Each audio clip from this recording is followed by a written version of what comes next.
കുടുംബസംഗമം, award വിതരണം, ആദരവ് എന്നിവ സംഘടിപ്പിച്ചു. തേവലക്കര അംബിക വിലാസം NSS കരയോഗമാണ് പരിപാടി സംഘടിപ്പിച്ചത്. എൻഡോമെന്റുകളും വിതരണം ചെയ്തു. തേവലക്കര പാലയ്ക്കൽ അംബികാവിലാസം NSS കരയോഗത്തിലാണ് കുടുംബസംഗമം, ആദരവ്, അവാർഡ് വിതരണം, പഠനസഹായ വിതരണം, പഠനോപകരണ വിതരണം എന്നിവ നടത്തിയത്. NSS treasurer advocate NV Ayyappan Pillai ഉദ്ഘാടനവും സ്കോളർഷിപ്പ് വിതരണവും നിർവഹിച്ചു. അന്ന് ബ്രിട്ടീഷുകാരാണ് ഇന്ത്യ ഭരിച്ചത്.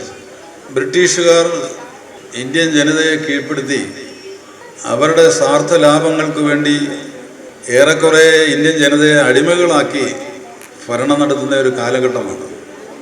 അതിൽ നിന്നുള്ള സ്വാതന്ത്ര്യം നേടുന്നതിന് വേണ്ടി, മോചനത്തിന് വേണ്ടി ഉള്ള സ്വാതന്ത്ര്യ സമരം മഹാത്മജിയുടെ നേതൃത്വത്തിൽ, പണ്ഡിറ്റ് ജവഹർലാൽ നെഹ്റുവിൻ്റെ നേതൃത്വത്തിൽ, അതേപോലെ അവരോടൊപ്പമൊക്കെ തലയെടുപ്പുള്ള പ്രഗത്ഭമതികളായിട്ടുള്ള അനവധി നിസ്വാർത്ഥരായ നേതാക്കളുടെ നേതൃത്വത്തിൽ സ്വാതന്ത്ര്യ സമരം നടന്നുകൊണ്ടിരിക്കുന്ന ഒരു കാലഘട്ടം.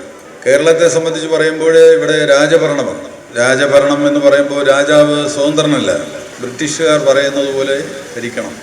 അങ്ങനെയുള്ള ഒരു കാലഘട്ടത്തിൽ സ്വാതന്ത്ര്യത്തിന് വേണ്ടി ജനിച്ച മണ്ണിൽ, സ്വന്തം രാജ്യത്ത് എല്ലാ പൗര അവകാശത്തോടുകൂടി ആ രാജ്യത്തെ ജനത എല്ലാവരും തുല്യമായ അവകാശത്തോടു കൂടി ജീവിക്കുന്നതിനുള്ള വെമ്പൽ കൊള്ളൽ കൂടിയായിരുന്നു ആ സ്വാതന്ത്ര്യ സമരം. കരയോഗം പ്രസിഡന്റ് K ഇന്ദുചൂടൻ അധ്യക്ഷത വഹിച്ചു. സെക്രട്ടറി B രമണൻ പിള്ള സ്വാഗതം പറഞ്ഞു.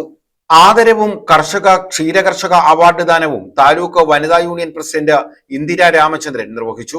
NSS taluk union programme coordinator advocate V Rajeeva, വനിതാ സമാജം പ്രസിഡന്റ് വിജയലക്ഷ്മി സുജേഷ്, മേഖലാ കോർഡിനേറ്റർ ശ്രീജ, ഖജാൻജി R അജയകുമാർ, വനിതാ സമാജം സെക്രട്ടറി ലീന റാണി തുടങ്ങിയവർ പങ്കെടുത്തു.